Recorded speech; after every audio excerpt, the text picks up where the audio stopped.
Assalamualaikum warahmatullahi wabarakatuh. Waalaikumsalam warahmatullahi wabarakatuh. Ini merupakan permainan yang ketiga yang disebut dengan sonda yang akan dimainkan sama oleh anak-anak dari Rohis SMA Negeri 1 Pagelaran yang akan dimainkan oleh dua orang anak perempuan ya, mereka dari kelas 10 dan 11 ya. Dan berikut permainan sonda yang akan dimainkan oleh nama dan Nur Intan. Dan inilah permainan sonda. Ya, silakan anak-anak mulai. Ya. Oke, kami semangat.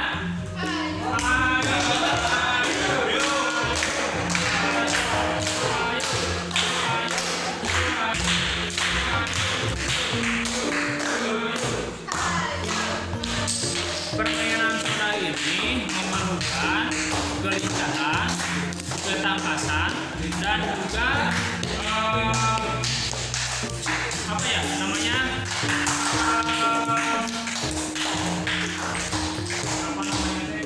disebut konsentrasi ya, konsentrasi. Kalau misalkan